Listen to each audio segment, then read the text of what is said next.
Right. Hello, everyone. So let me say good morning, good afternoon, or good evening, depending where you are around the globe right now. So my name is Dr. Alan McCue, and I am the Program Director for the degree we call Chemistry for Sustainable Energy.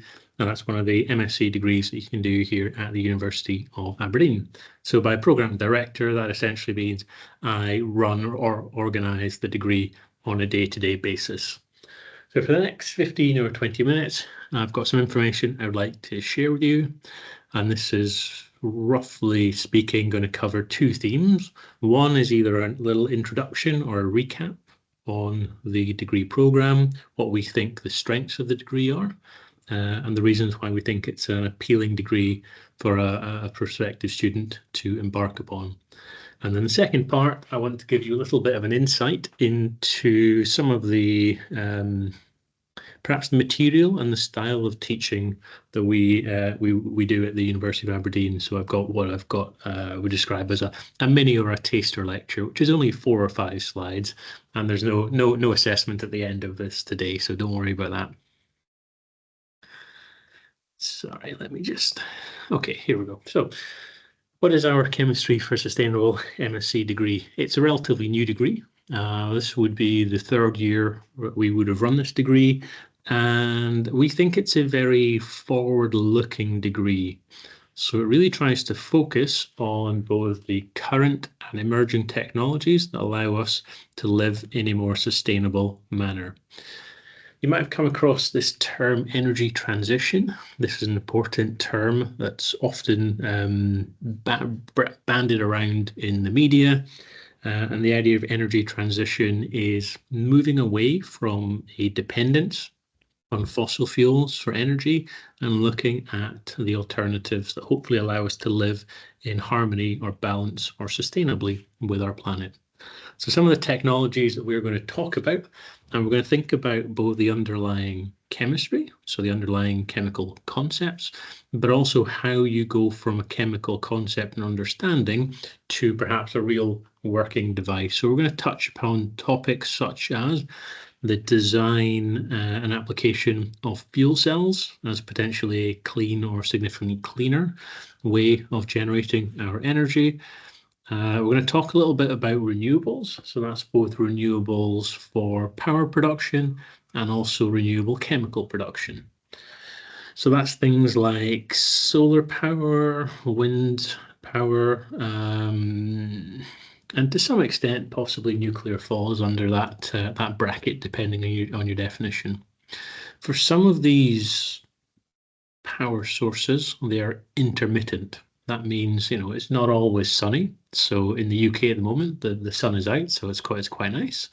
But in winter, our nights are quite long, which means that the power we can harness from a solar or photovoltaic cell is intermittent, which means that we need to be able to store that power to use it at times where we can't generate any power. So the idea of battery storage becomes very important or very significant. And within the design and application of batteries, there's a whole host of very important chemistry concepts. We also think a little bit about hydrogen as a potential clean fuel. So at the moment, a lot of our fuels are based on hydrocarbons. So when you burn these or oxidize these, you produce carbon dioxide and water. That carbon dioxide at the moment is released in the atmosphere, and that leads to global warming and climate change. If you were to take hydrogen as a fuel and oxidize or combust that, then the byproduct is water. So we can view hydrogen as being a potential clean fuel. However, we have to understand where that hydrogen comes from.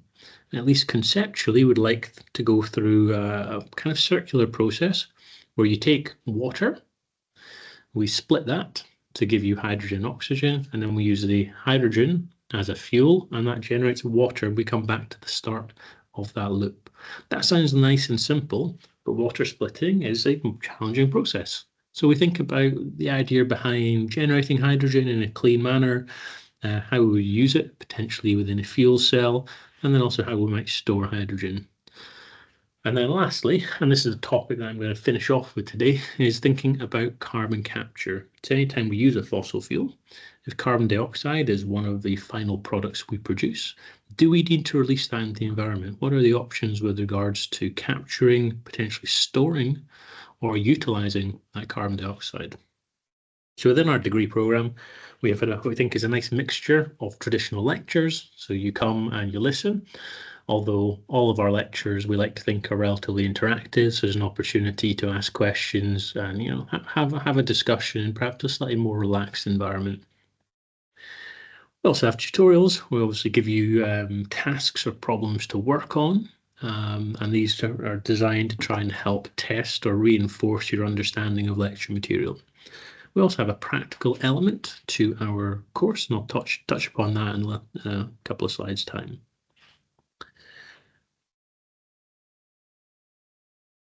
So if I try and put myself in an applicant or offer holder's shoes, if I was trying to decide what a good MSc would be for me, I think I'd be asking these kinds of questions. Well, what are the particular strengths of the MSc I'm looking at? Why is it the right degree for me? And what benefit will it bring me in the future? So I would like to try and highlight what I think now are the strengths, and also why I think our chemistry for sustainable energy degree will benefit people in the future.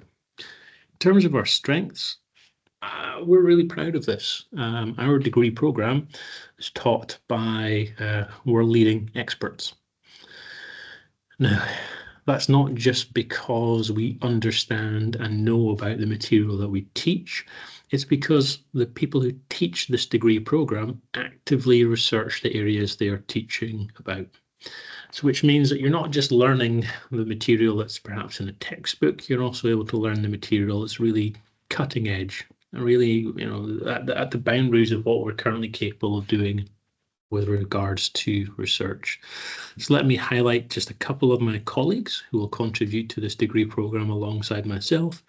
We've got Professor Angel Cuesta, who's an expert in electrochemistry, and that's of relevance both in our module looking at hydrogen and also thinking about what happens within a battery, because there's lots of interfaces within a battery. Professor Abby McLaughlin, Dr. Sunita Day, Dr. Sasha Falk, Dr. Quinn Gibson, and Dr. Ian Seymour. These are all colleagues who you might describe them as solid state materials kind of chemists. They make solids, and these solids have got a wide range of applications, perhaps as solid electrolytes in fuel cells, perhaps some of the electrodes within battery materials. So again, these are key or core topics. So again, you get the opportunity to learn from experts. So I think we have a really good platform upon which to build your education.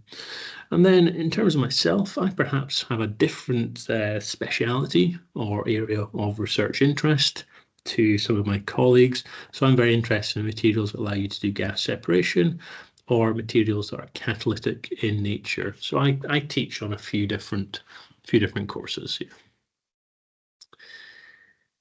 In terms of where this degree would take you to, there are always two aspects to a degree. There's the subject knowledge you're gaining, and then there are what you might describe as professional skills. Professional skills are the skills that allow you to make use of your specialist theoretical or practical knowledge. So within our MSc, we try and not just emphasize theoretical knowledge, but emphasize the opportunity for you to develop, practice, and improve your professional skills. So within week one, we start talking to you about professional skills. And we almost do like a skills audit, evaluating where your individual strengths and perhaps your areas of weakness are. And that's really important because if something is an area of weakness, then there's an opportunity to improve that. So if you're not very confident in scientific communication, we can work on that. And that's going to be a key or a common theme within our degree. We'll look for opportunities for you to improve your professional skills by making use of the knowledge that we teach you within lecture courses. So within the theme of professional skills, we're thinking about employability. what makes you employable. We're thinking about project management skills. That can be an individual project, or that can be a group project. And they obviously require slightly different skill sets.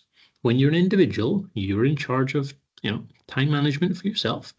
When you're working as a group, you need to share tasks and rely on other people to contribute effectively. Communication skills are very important, I think, in any role. And these include written communication, oral communication, so speaking out loud, and also things in between. So, how do I express or share scientific concepts that are complex through either through data presentation? So, how do you prepare and present a complex data set graphically? And also, how do you interpret or understand that kind of data? And that takes us on to the fourth professional skill there, which is data analysis. And again, that's really important with regards to communication, project management, and the world is becoming very much driven around data.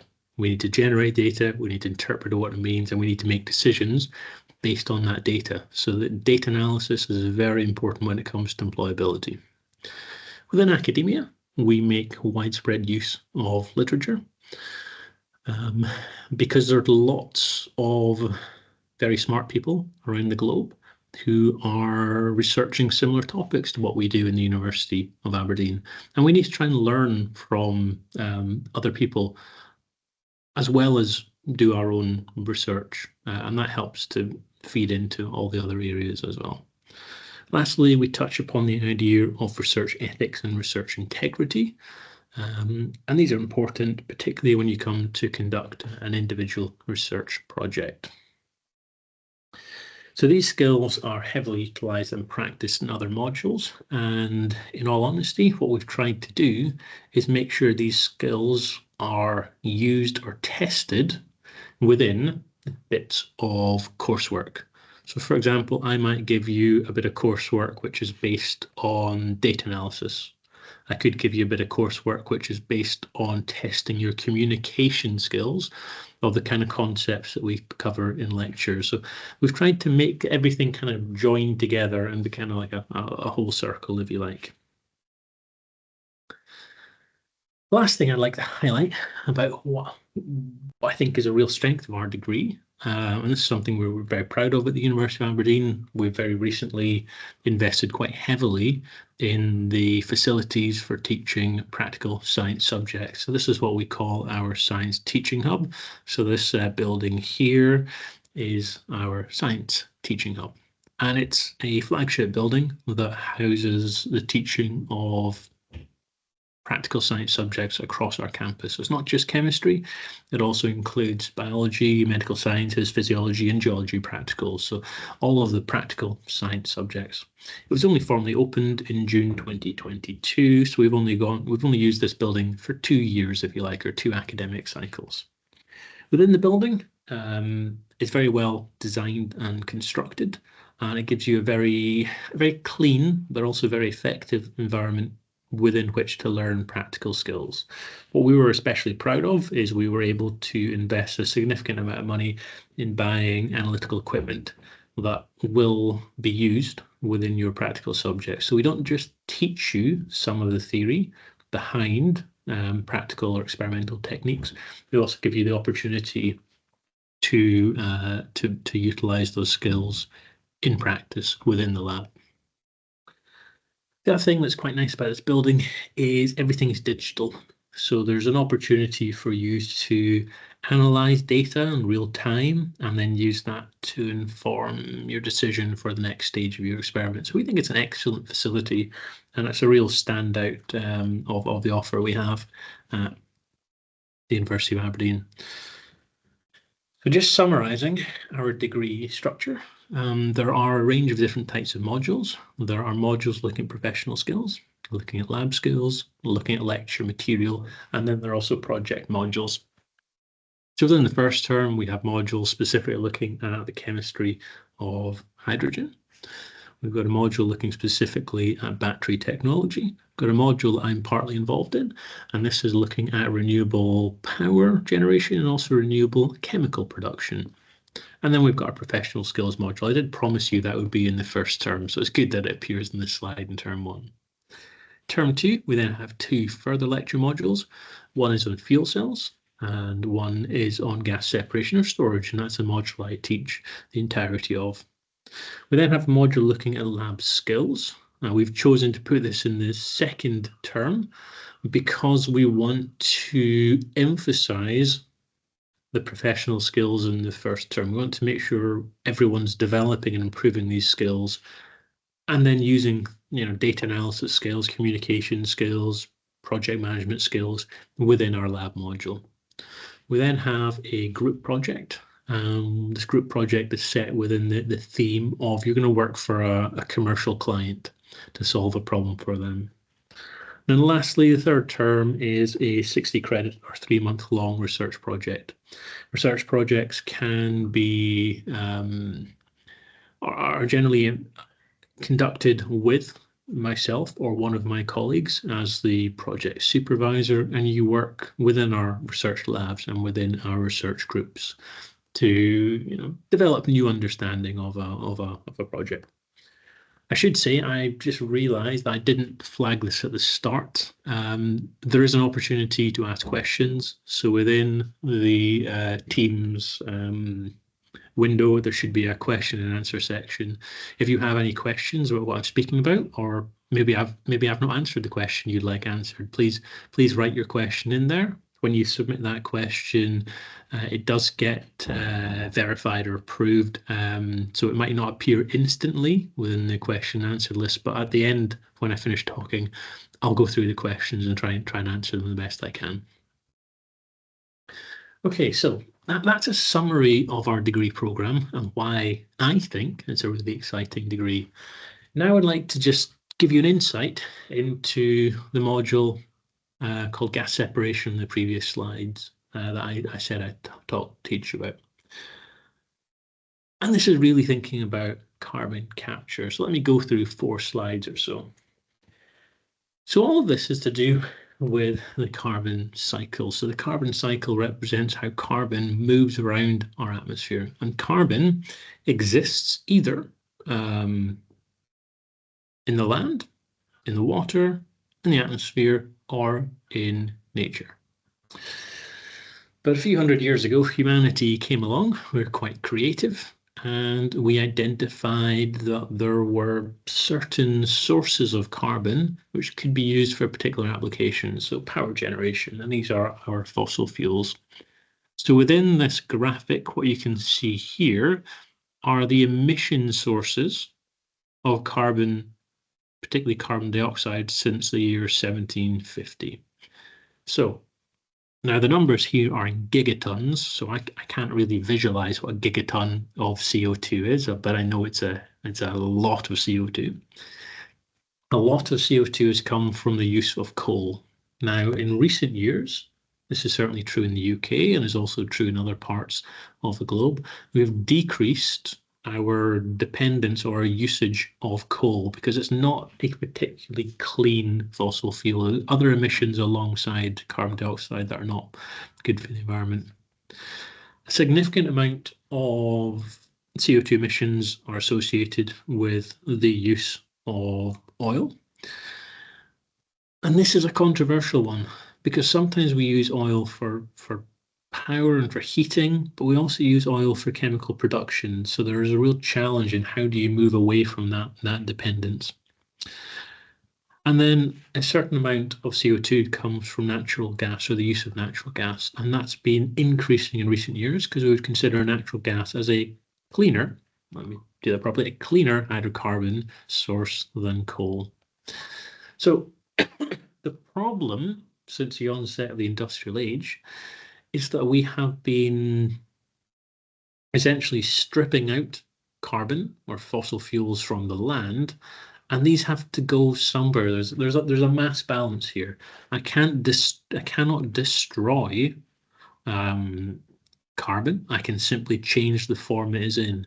So it's no longer in the form of these fossil fuels. We're releasing it into the atmosphere primarily as carbon dioxide. So where does that carbon dioxide have to go? Because it has to go somewhere.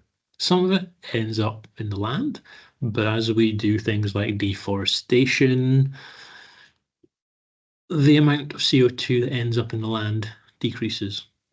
A large amount of CO2 dissolves into our oceans, but that's dependent on ocean temperature and ocean pH. So the balance ends up in the atmosphere. So that means that over the last 200 years in particular, the concentration of CO2 in the atmosphere has gone up significantly, and that's as a result of human activity. So what are the options for how we tackle or deal with this? Well, I'm going to briefly summarize two. The first of these is the idea of direct air capture. So with direct air capture, what we're looking at is, well, if we've accidentally or deliberately released that carbon dioxide and it's ended up in the atmosphere, what can we do about that? Can we try and remove the carbon dioxide from the atmosphere? The problem here is the concentration of carbon dioxide in the atmosphere is actually really, really small. So it makes up 0.04% of the atmosphere. But that concentration is still significantly higher than it was before the industrial age. The problem is when you have a concentration of CO2 that is that small, it's very difficult to actually separate out the CO2. So the general concept of direct air capture is, can you take large fans, draw in large amounts of air, and then preferentially separate or filter out the carbon dioxide from everything else, and then capture or store that CO2 in some way. That then allows you to release CO2-free air back into the atmosphere. That sounds like a good concept, but it's very challenging to do that in a energy efficient and economic manner. And the reason for that is the concentration of CO2 is just really, really small. Now, there are some companies that are specializing in this, but they often end up existing in a very unique environment. You know, some of the most successful companies to date are companies that are near good geothermal energy sources. The alternative is, instead of releasing the CO2 in the atmosphere, can we capture it as it's produced? So can we capture CO2 from, say, a power station as we burn a fossil fuel?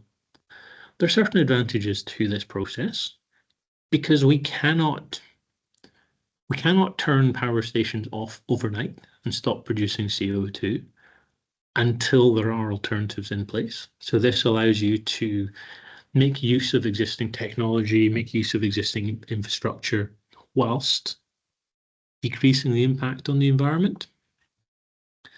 So this is what we think is a reasonably suitable short to medium term solution with regards to releasing or avoiding the release of CO2 into the atmosphere. A couple of key considerations. What are we actually trying to separate? Because we're going to be trying to separate CO2 from a mixture of different gases. And then what is the process going to cost? Because carbon capture increases the cost of any industrial process. So there are a couple of different, or three different routes for doing this. The first is what we call post-combustion carbon capture. And this is conceptually very simple. We take air, we take a fuel, so that might be natural gas, it might be coal, and we oxidize or combust that fuel. That then leaves us with a mixture of something like 10% carbon dioxide in air. We then have to separate that carbon dioxide in order to potentially store or use it. So here your primary separation is separating carbon dioxide from nitrogen and oxygen, since those are the main two components in air.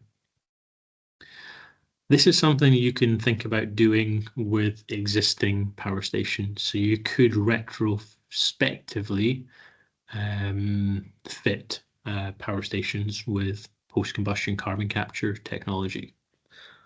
So the challenge here is separating CO2 from nitrogen and oxygen. There's another way to do that, and that is what we call oxy-fuel combustion. So in this case, we're actually going to look at a different separation. We're going to try and take air and separate out oxygen. We're then going to mix our fuel with pure oxygen.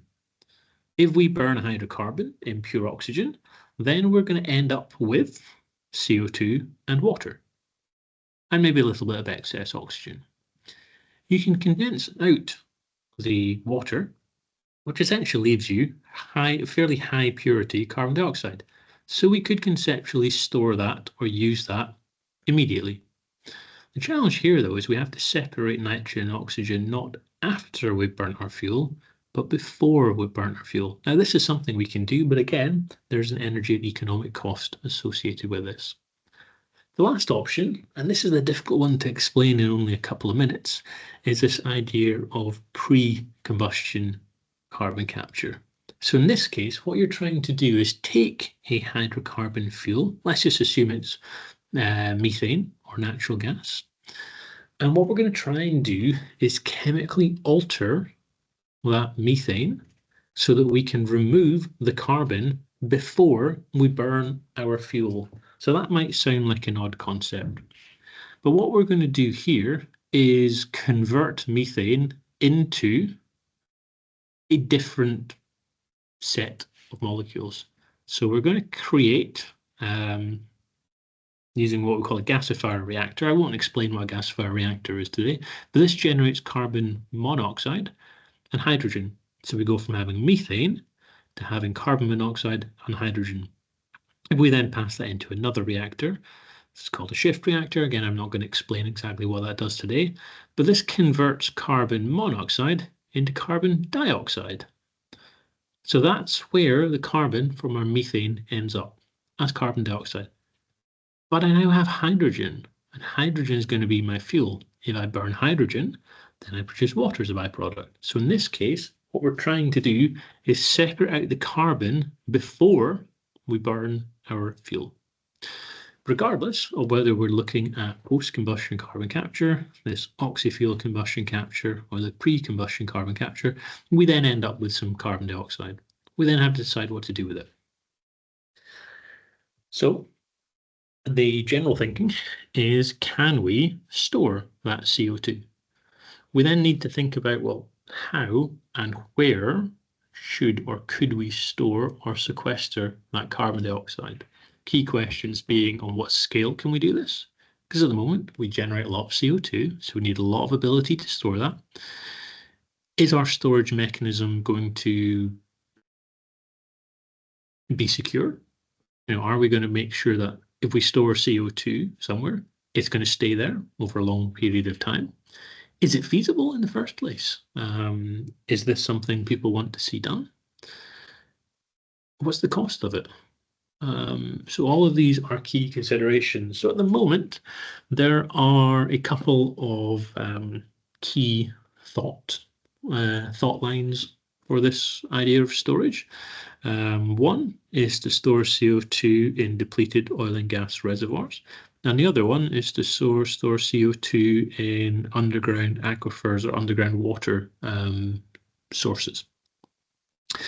Now, given that I live in Aberdeen, the northeast of Scotland has been a centre of excellence for oil and gas exploration, and that's all offshore oil and gas exploration. So there are a significant number of depleted oil and gas reservoirs off the northeast coast of Scotland that we could conceptually try and store CO2 in. This is something that is now being commercialised, and I think Aberdeen is going to be a very important area with regards to carbon capture in the future. So that's the idea of capture and also the idea of storage. There's one third option, and this is the idea of utilising CO2 in some way. Can we use carbon dioxide as a reactant for a chemical process? Can we find a way to recycle or reuse the carbon dioxide rather than storing it geologically? And this is the final part of where I take my lecture course to. And the reason I find that a very interesting topic is it involves the materials I like to research, and that is catalytic materials. So anyway, that is a little taster lecture. That's a 10-minute snippet from what is like a 12 to 14-hour lecture course. So hopefully you've got some insight into the kinds of materials that or the kind of lecture material we want to talk about, and also some insight into how I like to talk about things and explain things. So there is now an opportunity to ask questions. So in a moment, I will stop sharing my slide. But I'm in a very good position to answer questions specific to the degree programme. There are some aspects that I can't necessarily answer in a lot of detail, but there are some things I can say here that might generally help you. So if you have general inquiries about your application or our admissions process, you can contact our PG admissions team. If you do that after submitting an application, you should have a reference number. Make sure you include the reference number. That really helps in responding to queries. There's information on our website specific to accommodation, and there's also information on our website specific to funding opportunities that might help support your studies. So I'm going to stop sharing now, but if you have any questions, please make sure you pop these into the chat and I'll answer these the best I can.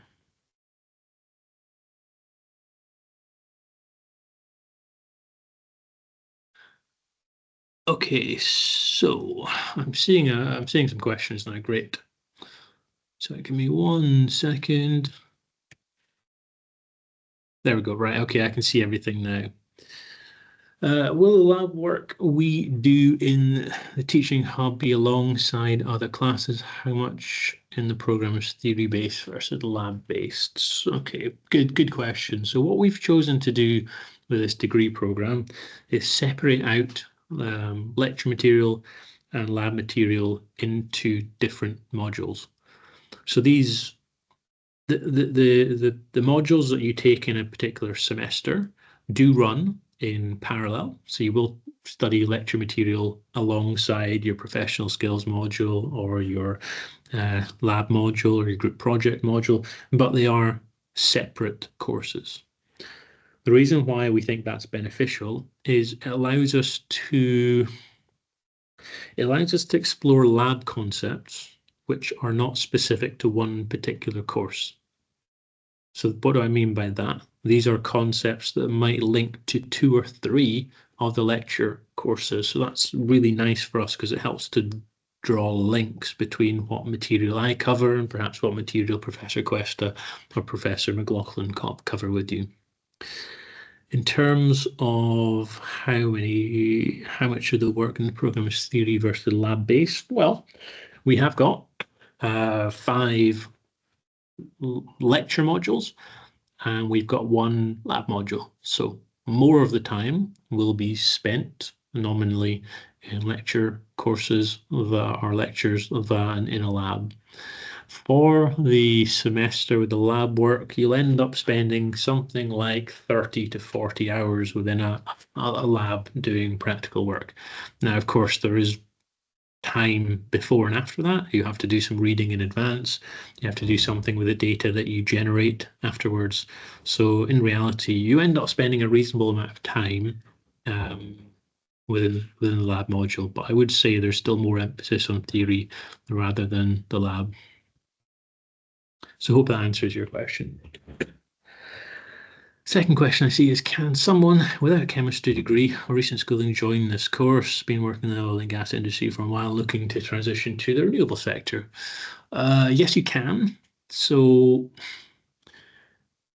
our program is designed so that if you have some chemistry knowledge or knowledge that's in a slightly different discipline, maybe that's more engineering based, maybe that's something different, maybe that's physics or geology, yes, you can take this program and you can also cope with this program. So we've already had a student with a physics degree embark upon our program and be very successful. So what we try and do is start our lecture courses at a level that enables you to cope. So we don't necessarily go to the hardest material in lecture one. We do try and cover the key concepts. So in my course on carbon capture, I talk about the key chemistry concepts, starting at a relatively low level to make sure everyone understands the terminology and the concepts I'm talking about, and then we make that more difficult. So I like to think that yes, you can cope with without having a formal chemistry degree. A good rule of thumb is we are typically looking for someone who has perhaps 2 years worth of experience of chemistry courses when we're looking at the admission or looking at an application. We do factor in what you have done outside of your degree. So if you have experience of working in industry and that experience is relevant, we would factor that in.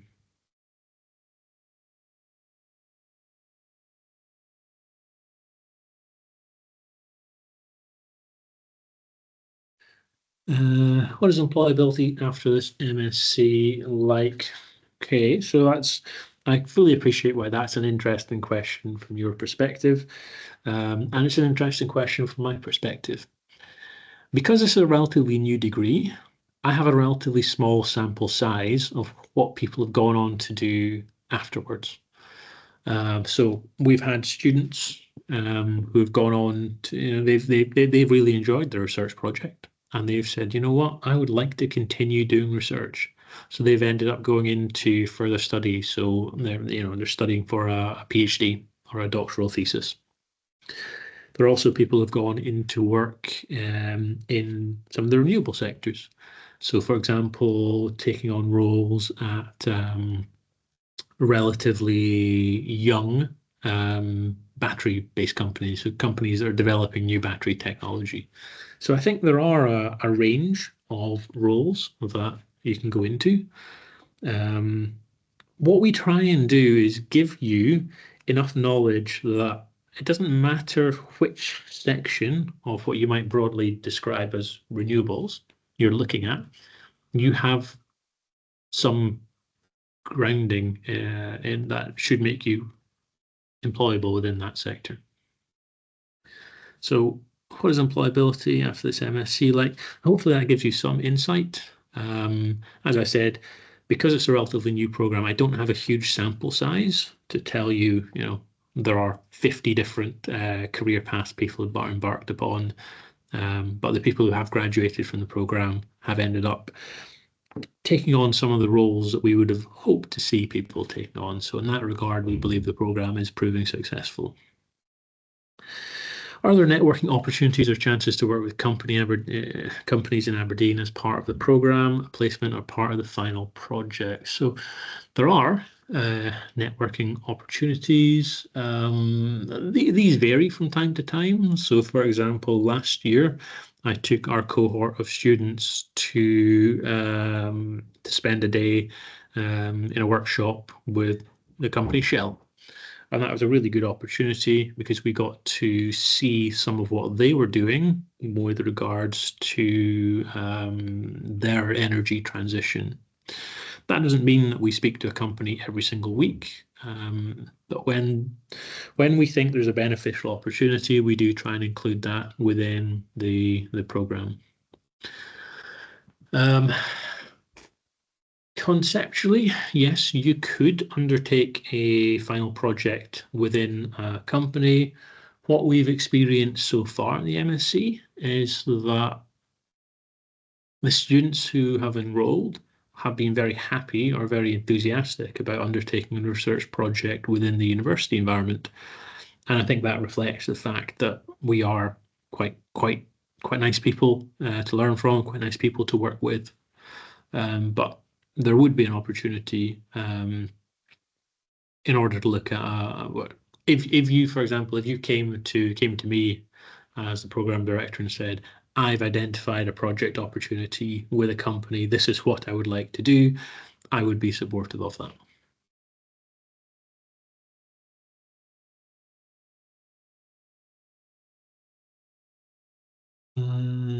Are there added costs for lab equipment, etc., or is this all included in the tuition fees?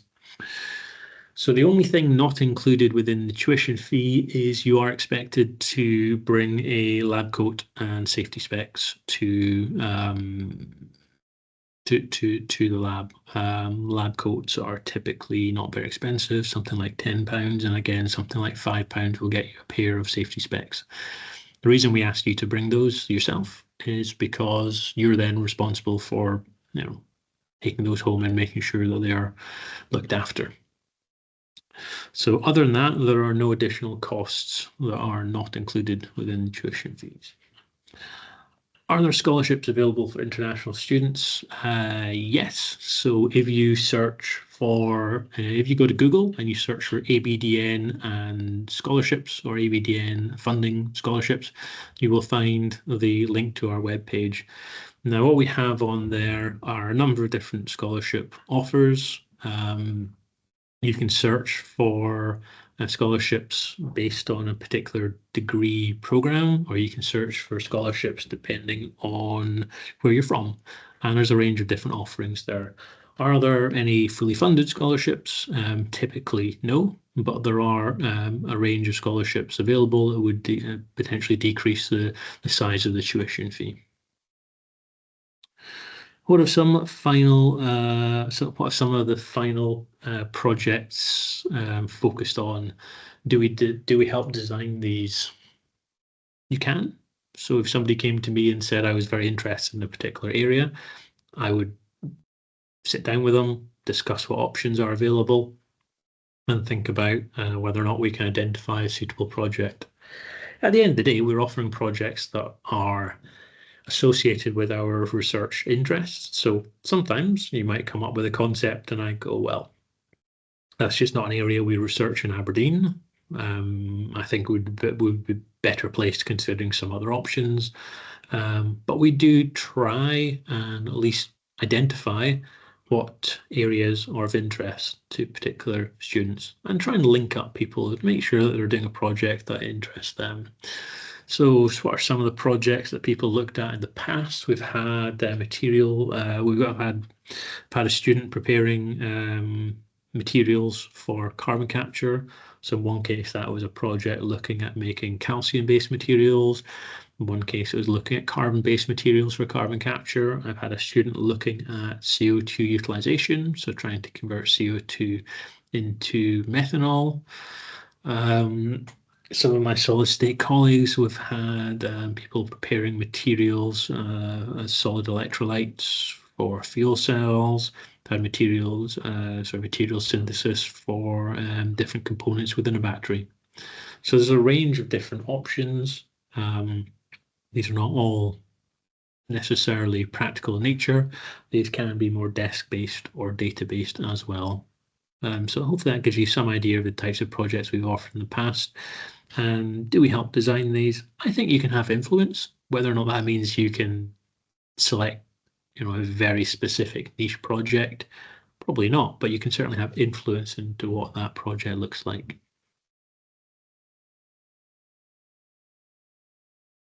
Okay, so I am not seeing any more questions. If there are any questions afterwards, you're welcome to get in contact with me. You can find my details on the website very easily and ask me. However, small disclaimer, if you do ask me a question specific to admissions, I might redirect you to our admissions team. Okay, so thank you for joining me today. I hope that's given you some insight into both what our degree program is about and also what it would be like to study on our degree program. So I hope I get the opportunity to meet you in person in the future, and we get to welcome you to Aberdeen to study our Chemistry for Sustainable MSc degree. Bye for now, everyone.